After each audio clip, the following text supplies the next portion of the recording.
Vamos a hablar un ratito de medicina, vamos a hablar un ratito del corazón. Vamos a hablar de las arterias. Nos acompaña el doctor Mario Boschis. ¿Así te había dicho? Sí, Boschis o Boschis. Boschis, perfecto. Es cardiólogo, es especialista en gerociencia y longevidad saludable. Gracias, doctor, por acompañarnos. ¿Cómo le va? Un placer, ¿eh? ¿Cómo está usted? ¿Bien? Un gusto. Gracias por invitarme, Gabriel. ¿Qué hay que hacer para cuidar el corazón? Bueno, varias cosas que hay que hacer y que lamentablemente no nos estamos portando muy bien. Cuando digo no nos estamos portando, digo en general los argentinos.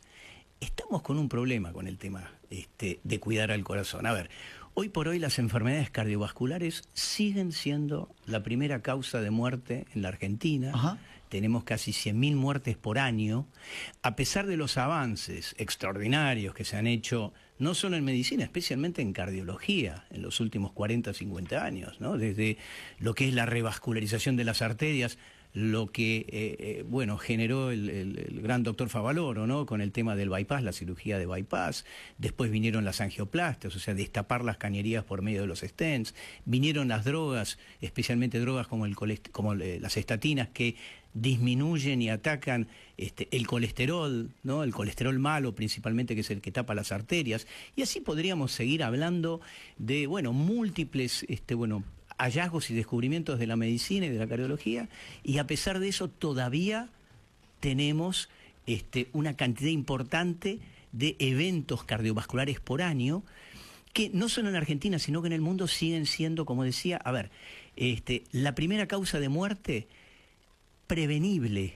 Uh-huh. Y fíjate qué interesante, ¿no? Prevenible, porque cuando hablamos de prevención decimos, pero ¿y por qué seguimos teniendo este problema?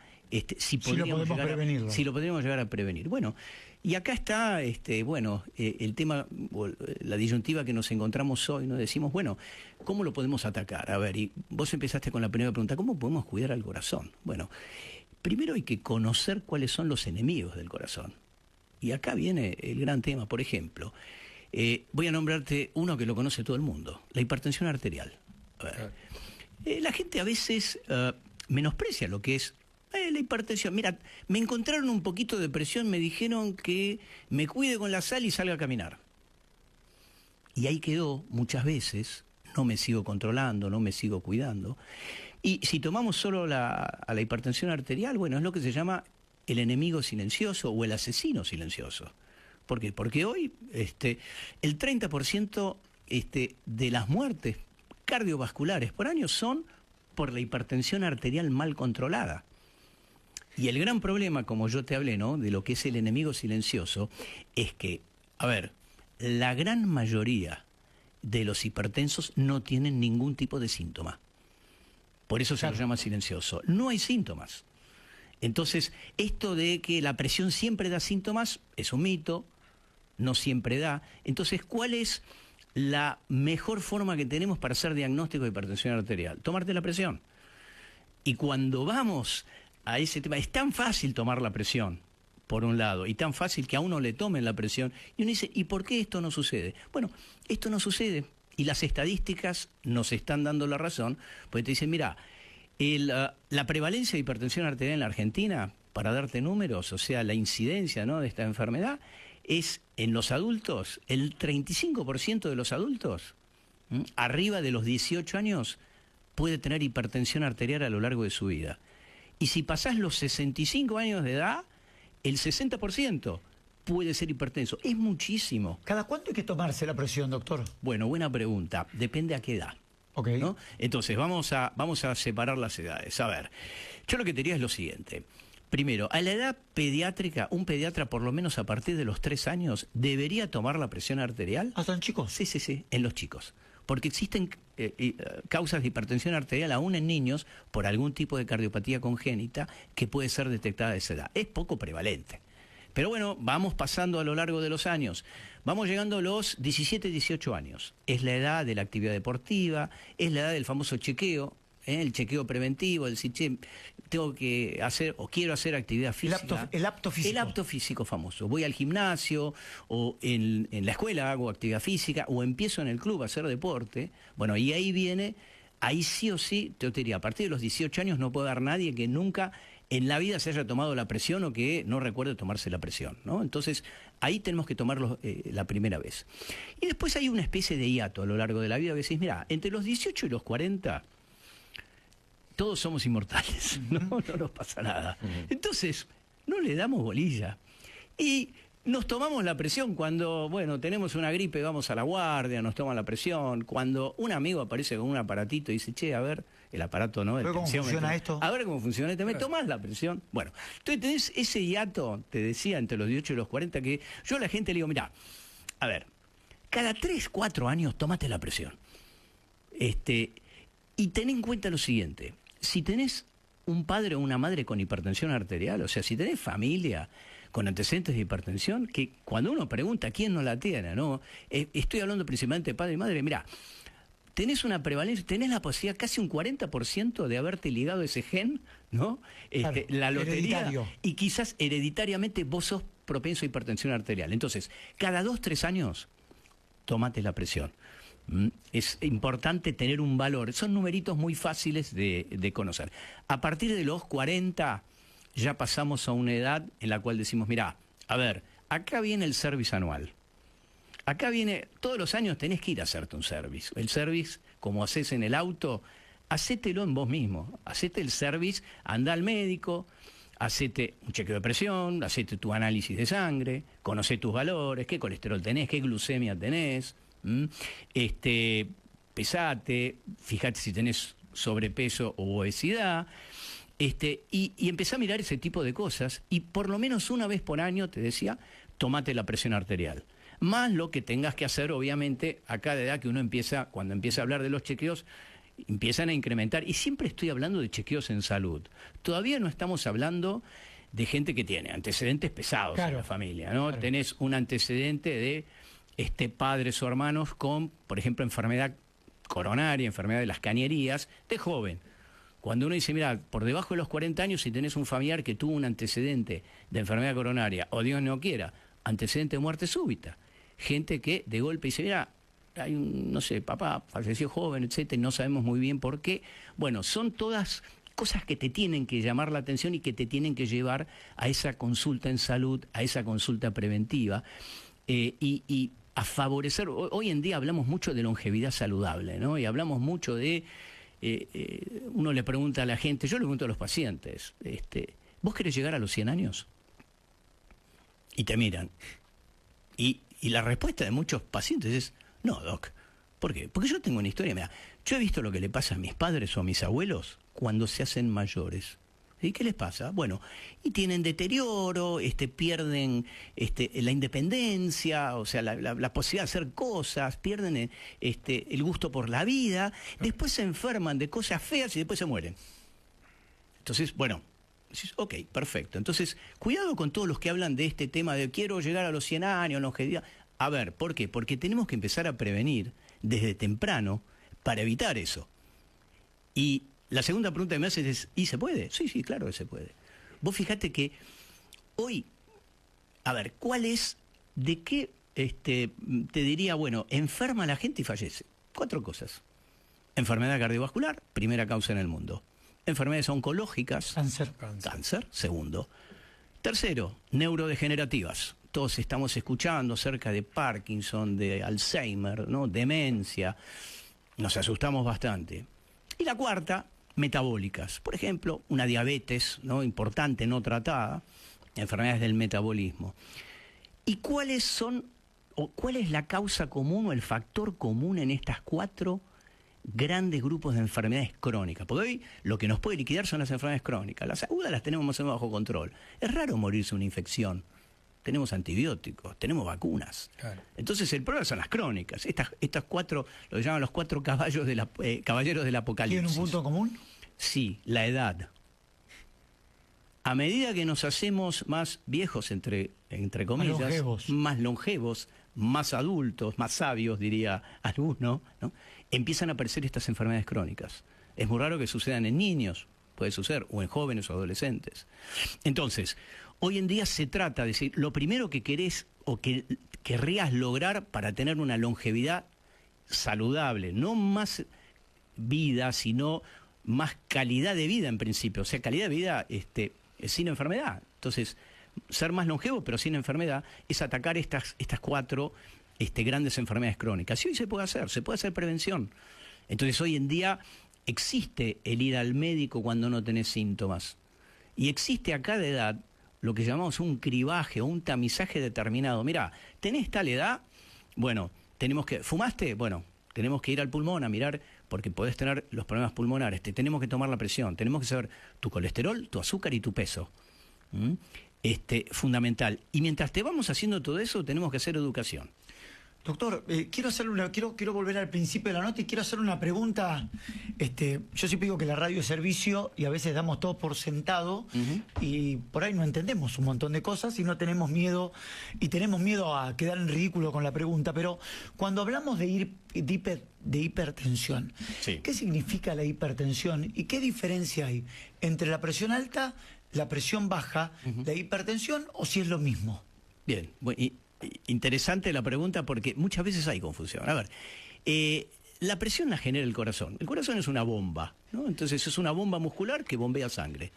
Y hay que entender que del corazón sale una gran arteria que es la aorta y después se vienen arterias más chiquititas, que son las arteriolas, que van a ir a irrigar cada órgano y tienen un sistema, como yo siempre digo, de canillas o grifos que se abren y se cierran, ¿no? Y todo eso es el sistema arterial. Cuando el corazón bombea contra las arterias, como todo caño que recibe líquido, genera presión, ¿no? Entonces se estira un poquito el caño y genera presión. Perfecto, entonces la presión arterial la genera el corazón bombeando a través de las arterias. Ese sistema de esclusas hace que, bueno, la sangre después fluya hacia todo el resto de los órganos y vuelve al corazón por las venas. Fantástico. Nos interesan las arterias, porque las arterias son las que irrigan cada uno de nuestros órganos, el riñón, el cerebro, el corazón, y cuando se dañan o se tapan esas arterias, arruinan esos órganos. Sabiendo lo que es la presión arterial y que el corazón genera la presión arterial, a fin de cuentas, esto se puede medir. Y se puede medir con los aparatos que detectan presión arterial, con los tensiómetros. Entonces, cuando nosotros ponemos un manguito en el brazo, ¿no? El mango del aparato para medir la presión, y apretamos el brazo, lo que estamos haciendo es, insuflamos ese brazo y lo que hacemos es, subimos a una presión por encima de lo que es la presión de las arterias y la colapsamos a la arteria, o sea, la cerramos. Y después aflojamos. Cuando aflojamos la arteria, cuando se iguala a la presión del manguito, ¡puc!, se abre, es como que se abre la arteria y esa es la presión máxima. La presión máxima es la máxima presión que genera el corazón en cada bombeo, en cada latido. Y yo la puedo medir con el aparatito, apretando, y cuando empiezo a soltar es la máxima. Y después cuando, por supuesto, sigue saliendo el aire del tensiómetro y cuando se deja de escuchar el latidito, es la mínima. Entonces yo lo que te diría que la máxima es la máxima presión que genera el corazón sobre las arterias y la mínima, a fin de cuentas, ¿sabes lo que es? Es la sangre que queda en esa cañería antes que se escurra para las venas. Claro. Continente contenido, como los enseñaron en el colegio, ¿no? Presión es fuerza sobre superficie y continente contenido. Entonces, esa presión debe manejarse, el organismo lo maneja con valores muy exactos. Nosotros tenemos un termostato intrínseco, o sea, como un regulador de temperatura. Bueno, regulamos la presión. Y acá es lo importante, porque ha cambiado la definición de hipertensión arterial. ¿Por encima de qué valor tu presión está alta? Y yo te diría, ¿sabes cuál es la respuesta? Depende del país donde estás viviendo. ¿Ah, sí? Sí, ha cambiado y eso ha generado gran controversia. Hay países como los Estados Unidos que han puesto un valor de corte más bajo. Y te dicen, mira, si vos tenés arriba de 13 o arriba de 8, o sea, 130 de máxima, 13 o 8 de mínima, sos hipertenso. A partir de ya hay hipertensión arterial. Y hay otros países, como en la Argentina, que nosotros decimos, mira, el corte es a partir de 140-90, 14-9. Lo mismo que en Europa. Ahora bien, también sucede que vos me preguntás, bueno, ¿ese es el valor de corte para qué? Y para ver cuándo empiezo a medicarte. ¿Cuándo empiezo a intervenir en forma más agresiva? ¿Todos los organismos, todos los corazones son todos iguales? No son todos iguales, pero todos tenemos la misma biología. Okay. Entonces hay que individualizar cada caso, pero sí hay valores de cortes que nos dicen, mira, a ver, ¿cuál es la presión normal ideal? Doc, ¿cuál es la presión ideal? Ok, yo te digo 12,8. Es la que tengo. Yo me levanto con 12,8, me acuesto con 12,8, vivo impecable. Con 12,8, y yo creo que el día que me muera voy a tener 12,8. Bueno, es increíble cuando voy al médico. Yo me tomo la presión cada 15 días por un tema de diabetes. Ajá. Y cuando voy al médico, 12,8. No. 12,8. Bueno, es lo que llamamos de libro, ¿no? Presión de libro, lo que dicen los libros. Ahora después tenés, si de 12 se te va a 13, y de 8 se te va a 9, ya decís, mira, esto estás en el borde, es una presión limítrofe. Todavía no voy a empezar a medicarte. ¿Pero qué te voy a decir? Mira, si tenés arriba de 13, arriba de 8, te voy a decir, cambia tu estilo de vida si estás haciendo algo mal. Bueno, claro, yo por ejemplo, yo 12,8 ahora que estoy normal con el peso, claro. Pero cuando estoy excedido en peso estoy en 13,9. Bueno, ¿no? Así es, porque, por ejemplo, eso también, la comida tiene mucho que ver con eso también, ¿no? La obesidad también. Sin duda, y acá tenemos un tema, por ejemplo, el exceso de peso, o la obesidad o el sobrepeso, sabemos que está asociado a hipertensión arterial. Hay varias teorías de por qué eso sucede, y podríamos hablar un programa entero, pero... O sea que Estados Unidos es una bomba de tiempo con eso. Bueno, es un país súper obeso y súper hipertenso. Vos fijate la pandemia que tienen en obesidad, hipertensión y diabetes. O sea, el trípode maldito. Digamos, ¿por qué lo llamó pandemia? ¿Porque es una pandemia? Porque es una pandemia, está en todo el mundo. O sea, es una epidemia global. Entonces, a veces uno dice, bueno, mirá qué palabra, ¿no? Porque resuena de una manera distinta, pero lamentablemente la incidencia de estos factores ha incrementado terriblemente en todo el mundo. El tema de sobrepeso y obesidad, por ejemplo, bueno, se calcula que la Organización Mundial de la Salud dice, ¿no? Que prácticamente, bueno, el 70, casi un 80% va a ser obeso en el 2050. Sí, yo ¿sabe qué, doctor? Digo, gracias a Dios he tenido la posibilidad de viajar mucho y, por ejemplo, me gusta mucho Estados Unidos y es el lugar donde más viajo. El uso y costumbre, por ejemplo, de chicos en Estados Unidos, desayunando una hamburguesa, bacon, huevo, gaseosa, ketchup, no lo veo en Europa. Por ejemplo, cuando uno va a desayunar en Europa, los chicos por ahí, un desayuno más clásico como el nuestro en Argentina, y uno va a Estados Unidos, es increíble los desayunos, y después cuando ve la obesidad de los chicos, 7, 8, 9 años. Y diabetes. Exactamente. Sí. Digo, hay una costumbre, me parece, en Norteamérica, que es distinto por ahí a Sudamérica e inclusive a Europa. Sí, bueno, eso es un gran problema y acá está la industria alimentaria fogoneándolo. Lamentablemente es así, o sea... Claro. Con el advenimiento de los alimentos ultraprocesados. O sea, aquellos que no existen en la naturaleza, ¿no? Ultraprocesados, que existen solamente en la góndola del supermercado. Sí. O los procesados, en la cual son alimentos reales o naturales, pero que el hombre le ha metido mano, ¿no? Los fiambres, los quesos, etcétera, los lácteos. En exceso, vos fijate que si te ponen muchas calorías, te ponen sal, te ponen azúcar y te ponen grasa, bueno, a la larga tapo toda la cañería. Y se tapan todas las cañerías, se sube la presión, te sube el azúcar y es este cóctel que venimos hablando. Y si esto empieza a los 6, 7 años de edad, en edad escolar, por ejemplo, ¿no? Porque a veces en casa se puede controlar un poquito más, pero en la edad escolar tenemos 20 años de esto, cuando llega a los 25, 26 años ya tenemos un problema de salud pública. Por eso ahora está empezando a cambiar. De alguna manera hay campañas de concientización que están hablando de menos ultraprocesados y más lo que llaman alimentos reales, ¿no? O sea, alimentos que existen en la naturaleza. Yo le digo a mis pacientes, mira, si compras cosas en la verdulería, en la carnicería y en la pescadería no te puedes equivocar. Es muy difícil que te equivoques. Ahora, medí las porciones, pero bueno. Vamos también, creo, quienes vivimos en grandes ciudades, por lo menos, porque en pueblo obviamente es distinto, pero en grandes ciudades, por ejemplo, Buenos Aires, es también una lucha de todos los días, ¿no? No caer en un ultraprocesado por tema tiempo, por tema economía. Sí.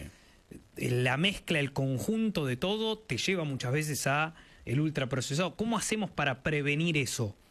Bueno, es muy complejo, pero sin duda todo lo que sea campaña de concientización acerca de los posibles daños que puedan generar ciertas comidas y volver un poco a recomendar el tema de lo que es alimentación saludable, ¿no? Claro. Hoy en día se habla mucho de la dieta mediterránea, por ejemplo, ¿no? Entonces dice, mira, es frutas, verduras, nueces, pescado, aceite de oliva, poca cantidad de carne roja, poco pollo, favorecer los alimentos naturales, las pequeñas porciones.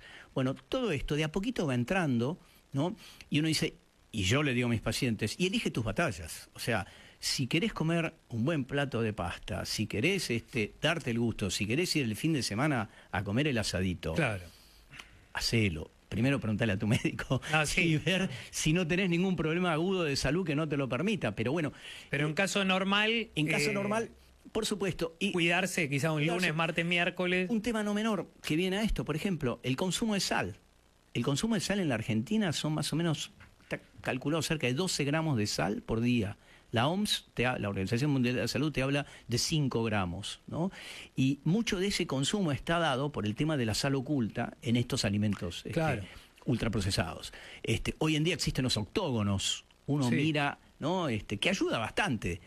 Hay que darle bolilla, porque hay gente que ya no le da bolilla, pero no, pará, están los que te dicen exceso de azúcar, exceso de grasa, exceso de sal. Bueno, el hipertenso sabe que se tiene que cuidar, el diabético lo sabe y es una advertencia. Entonces, eso es, por un lado, concientizar a la gente y, bueno, sin duda, la alimentación saludable, decirle, bueno, trata de comer lo más sano posible dentro de lo que puedas.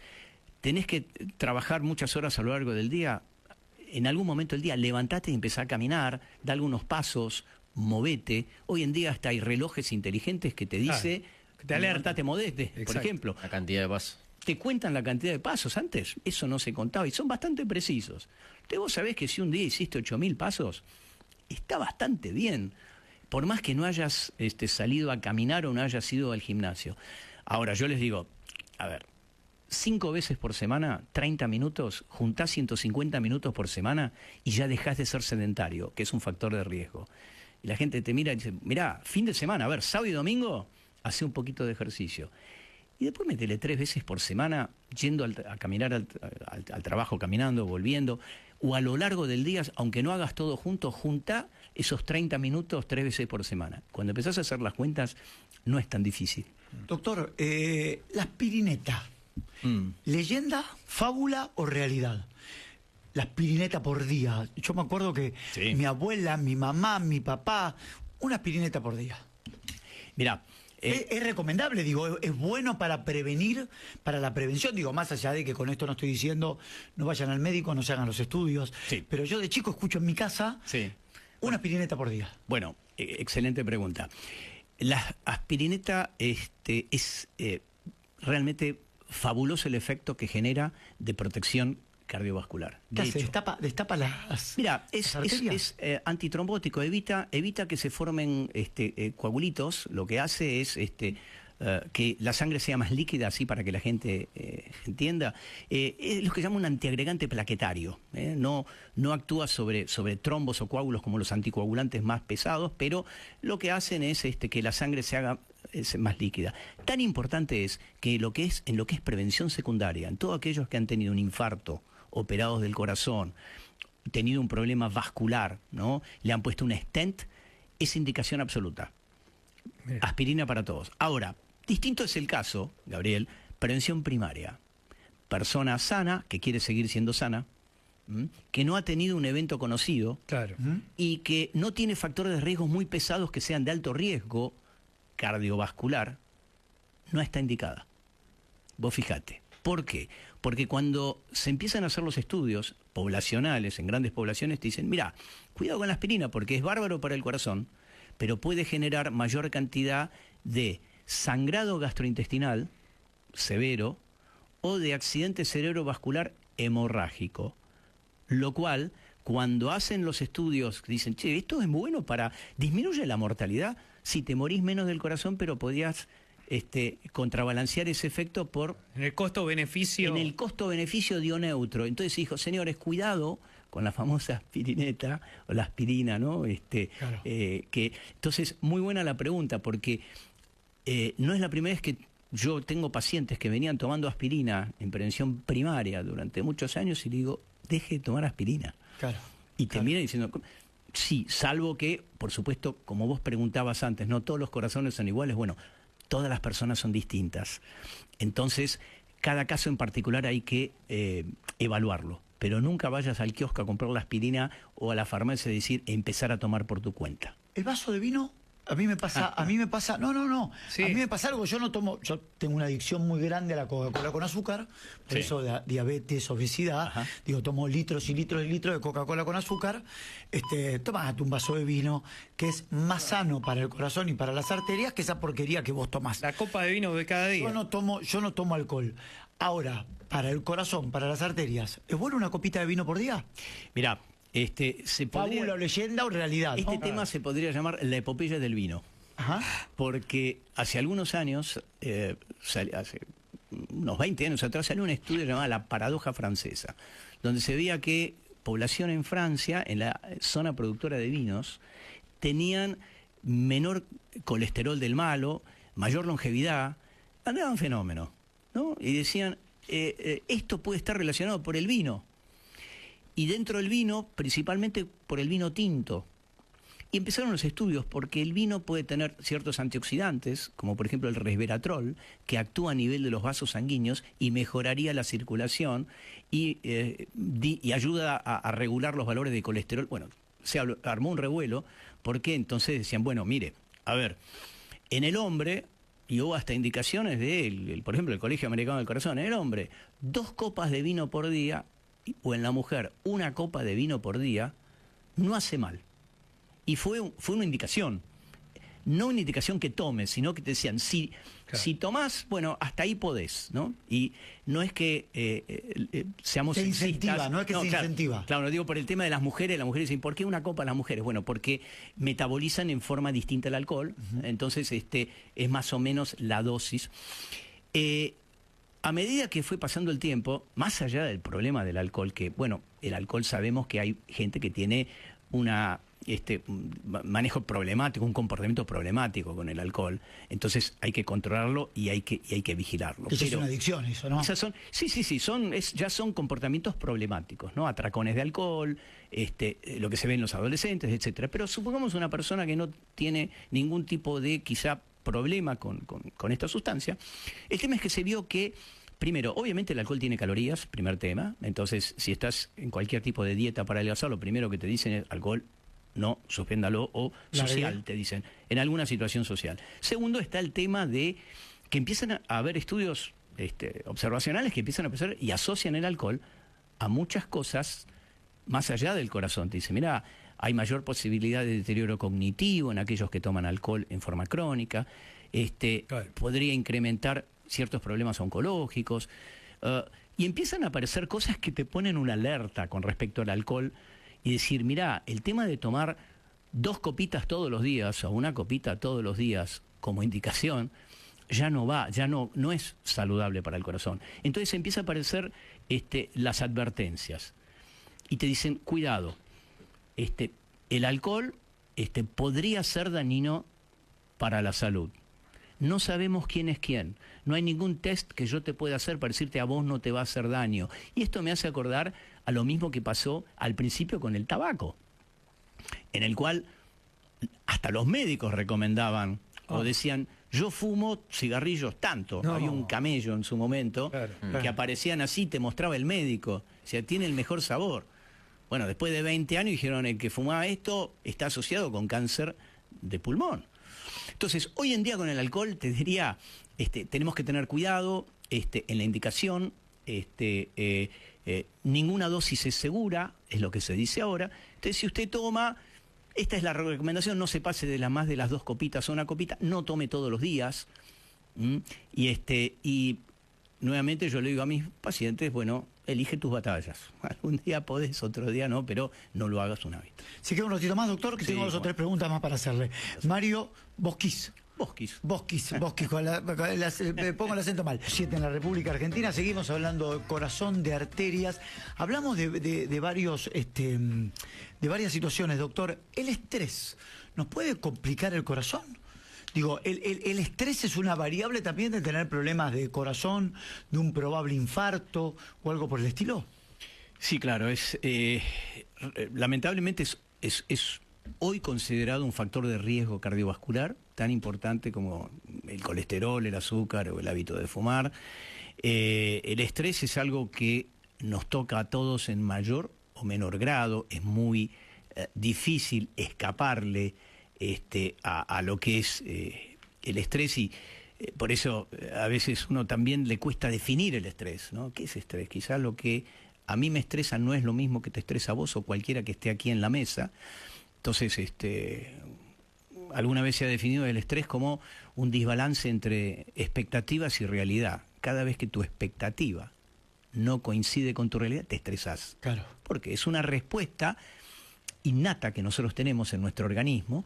Esto se llama, digamos, técnicamente, síndrome general de adaptación a un medio hostil. Eso es lo que le pasa al organismo cuando está estresado. ¿Por qué un medio hostil? Por ejemplo, si yo salgo a caminar por la calle y estoy pensando que un tigre salvaje me va a atacar, está todo en mi mente, está todo en mi cabeza, no me está atacando nadie. Sin embargo, yo estoy pensando esto. Si yo tengo incertidumbre acerca de un problema económico, ¿no? La incertidumbre económica por un tema laboral, me estreso.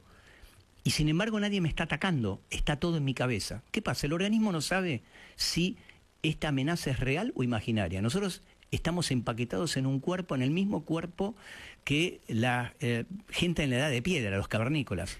¿Cuándo liberaban esa sustancia estresante, esa situación de estrés? ¿Cuándo se producía, mejor dicho? Tenían que salir a cazar un animal salvaje, salían con un palo, salían con una lanza. Entonces, ¿qué hacían? Liberaban adrenalina, que es una sustancia que genera una glándula del cerebro, que es la hipófisis, te lo manda para abajo hacia la glándula suprarrenal, hay una comunicación directa, se libera adrenalina, la adrenalina aumenta la presión arterial, aumenta la frecuencia cardíaca, te dilatan las pupilas, aumenta la frecuencia respiratoria, te prepara para una reacción que se llama de lucha o huida. Esa es la respuesta estresante, ese es el estrés agudo. Hoy en día se cree que liberamos 30 o 40 veces esa reacción estresante, que es una reacción orgánica frente a cualquier situación de la vida. Liberamos adrenalina, aumenta la frecuencia cardíaca, aumenta la frecuencia respiratoria y todo lo que dije anteriormente, simplemente abriendo el diario y leyendo el diario, discutiendo en la calle, discutiendo en casa o en el trabajo. Entonces eso es como el boxeador, ¿no? Que le van pegando todos los rounds y de golpe cuando llega al 10º round, ¡pac!, le pegan, le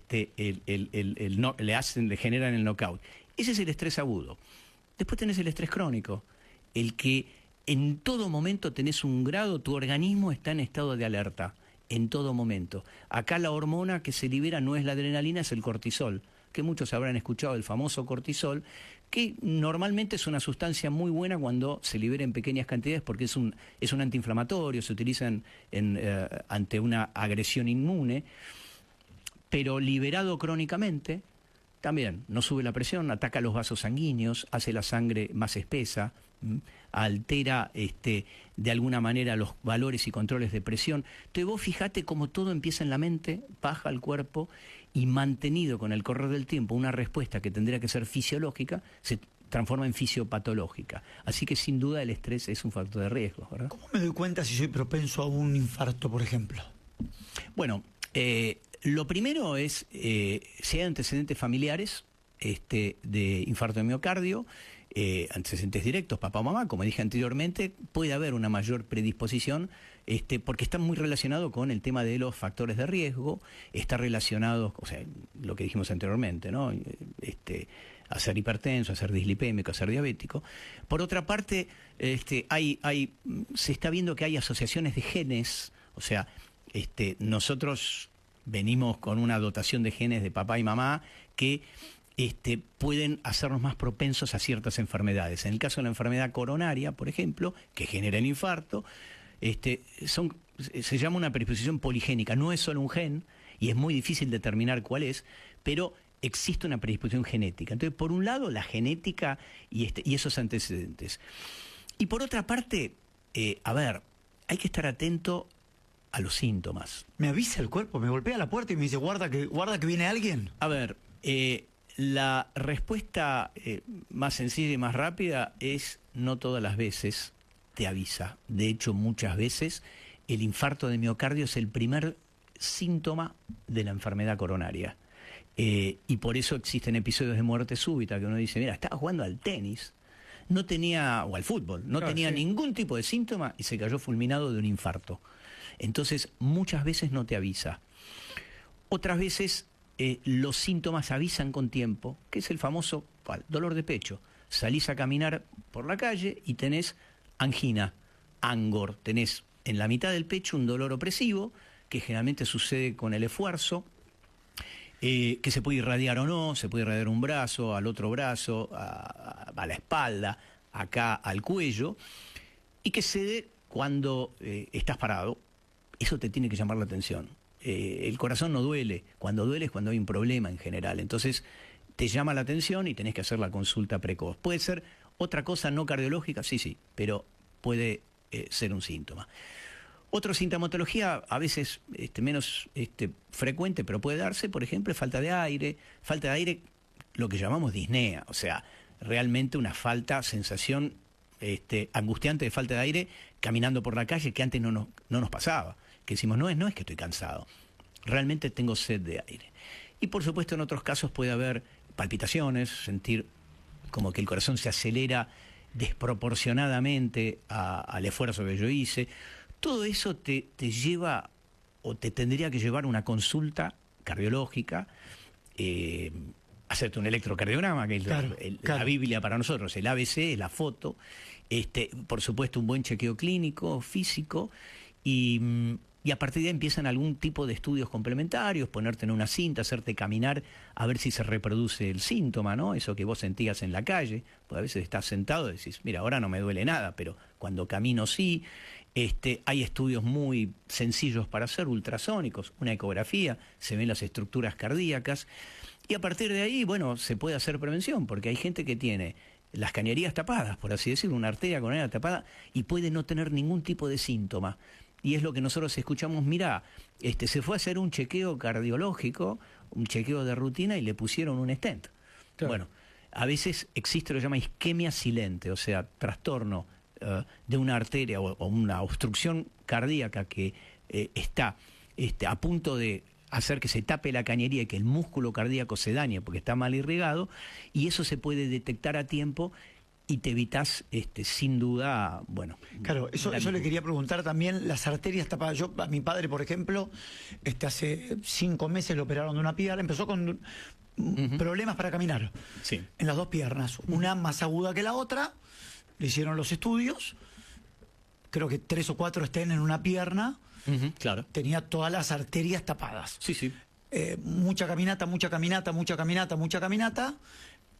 La segunda pierna no lo dejaba caminar porque tenía lo mismo que la primera. Hoy ya corre una maratón, ¿no? Con sus 80 años le destaparon las 2 piernas, le pusieron los stents. Ahora digo, él tuvo una alerta que era no poder caminar. Tengo las arterias tapadas. Exacto. ¿Qué me genera? No me llega sangre a la pierna. Bueno, ahora, ¿siempre las arterias que tengo tapadas me avisan con el dolor o no? Bueno, no siempre. En general, en lo que se llama la arteriopatía periférica, en una arteria periférica, no una coronaria, por ejemplo, es muy frecuente en las piernas. Claro, las piernas están irrigadas por arterias que irrigan los músculos. Si vos salís a caminar, por ejemplo, el músculo está contrayéndose, ¿qué necesita? Necesita oxígeno, y el oxígeno, ¿quién lo lleva? La sangre. Al estar la arteria tapada, el corazón, los músculos en las piernas te gritan como un calambre. Entonces se llama claudicación intermitente. Es la persona que sale a caminar y tiene que parar porque tiene dolor. Viene a la consulta y dices, doc, ¿sabes que salgo a caminar y me duele la pierna? ¿Cuánto caminas? No, camino 500 metros y me duele. Otros te dicen camino 100. Otros te dicen en reposo me duele. Entonces, hoy es muy sencillo detectarlo. Haces un estudio que se llama Doppler, que mide la velocidad de la sangre y por eco mirás dónde hay una obstrucción y podés determinar exactamente dónde está. Le haces un estudio un poquito más complejo, que es una angiografía, mirás bien cómo está la cañería en las piernas. Y hoy en día, con stents, muchas veces se puede solucionar. Pones ese rulerito, o mejor dicho, le dilatás la arteria con un globito, pones ese rulerito, que mantiene la arteria abierta. Otras veces hay que hacer bypass, otras veces tenés que poner nueva cañería, ¿no? Que hoy en día se hace muy bien. Pero, yendo a tu pregunta, por ejemplo, hay gente que en el corazón tiene, lo que decía antes, isquemia silente, o sea, un déficit severo de irrigación y la arteria coronaria no te avisó. Claro, no te avisa, no tenés ningún tipo de síntoma. Entonces, la única manera de saberlo es haciendo estudios. Por ejemplo, esto que te dije, cuando yo te pongo a caminar en una cinta, es la ley de la oferta y la demanda. ¿Qué hago? Te pongo a caminar en la cinta y vos necesitas, ¿no? O sea, te pongo una demanda de trabajo, tus músculos necesitan, como el músculo cardíaco, hacer más esfuerzo, entonces interrogo la oferta. Si tenés una cañería que está tapada, esa cañería en ese momento no le puede dar más sangre a ese músculo, ese desbalance entre oferta y la demanda se llama isquemia. Yo te estoy mirando con un electrocardiograma, se altera el electro, se altera la presión muchas veces y se altera el paciente y dice, no, tengo dolor de pecho. ¡Pac! Listo, lo frenás, automáticamente uno sabe que puede hacer estudios como una cinecoronariografía. Ahí sí mirás bien la anatomía coronaria y podés decir exactamente en cuál arteria está la obstrucción, ir a destaparla. Y le salvaste un infarto de miocardio. Hay un oyente que escribe, Daniel Kiefer, dice, buenas noches, yo tengo 48 años, me infarté el año pasado, infarto agudo de miocardio por estrés y herencia cardíaca, y me salvé porque mi señora no me hizo caso y llamó al médico, estaba de vacaciones. Parece que está bueno también remarcar esto, obviamente ante el mínimo dolor o síntoma, llamar al médico, no confiarse. Mira, el alerta precoz, y yo le digo a mis pacientes, más vale una consulta de más a la guardia, claro, que una consulta de menos, porque aparte el tiempo acá salva corazón, salva músculo. Vos sabés que si se te tapa una arteria en forma completa, 100% de obstrucción de una arteria, empezás con un infarto, ¿no? O sea, el músculo que está abajo grita, duele y se lesiona. Ese es el infarto. Si vos lográs llegar a un lugar donde te pueden hacer una angioplastia, o sea, un cateterismo, mirar la arteria, ver dónde está la obstrucción, dilatarte la arteria y ponerte el stent dentro de las primeras horas, especialmente de la primera hora ideal, pero dentro de las primeras 3 o 4 horas, salvaste el infarto. Claro. O sea, es lo que llaman el infarto frustro. Te abren la arteria, te dilatan y con eso salva tu corazón. Hay estudios, yo sonreía con lo que decía este oyente, que te dicen que el hecho de tener un cónyuge, no necesariamente que estés casado, no, de tener a alguien al lado, te da más longevidad. Porque es alguien al lado que te preocupe, se preocupe y dice, che, consulta al médico, che, anda a controlarte, ¿no? Se cuidan entre ambos. Y acá vos fíjate la señora cómo lo ha salvado. Para ir cerrando, doctor, y agradeciéndole el tiempo, ¿un electro cada cuánto? Mira, también acá depende la edad, y depende qué factores de riesgo tenés. Si tenés varios factores de riesgo, como dijimos antes, ¿no? A partir de los 40 años, nosotros decimos, mira, si te haces un electro una vez por año, dentro de lo que es tu chequeo clínico habitual, estás muy bien. Entonces, eso es lo que yo recomiendo. Es una técnica muy sencilla, muy fácil, y hay gente que no tiene ningún síntoma, como dijimos antes, Gabriel, y con un electro puedes detectar si tiene una arritmia, si tiene agrandamientos en el corazón, o sea, corazón más grande, más grueso, más dilatado. Para una persona que no tiene comorbilidades, que no tiene ningún tipo de enfermedad hereditaria o algo por el estilo, en un año el corazón no puede cambiar de 1 a 10 para llevarlo de alguna manera en un problema de salud, digamos. Si yo no tengo ningún problema de salud. Sí. Soy una persona que gozo de buena salud y no tengo ningún familiar que me ha generado hereditariamente un tema de corazón. Me hago hoy, de acá a dentro de un año, ¿mi corazón más o menos tiene que estar igual? Mira, esa es una buena pregunta y hay un tema. En general, es raro que la enfermedad coronaria, por ejemplo, avance en forma significativa de un año a otro. Ahí está. Es muy raro. Bien. Ahora, lo que siempre decimos es que el electrocardiograma de reposo, que te hacen cuando te acostás en la camilla, es una foto. Y no necesariamente te da toda la película.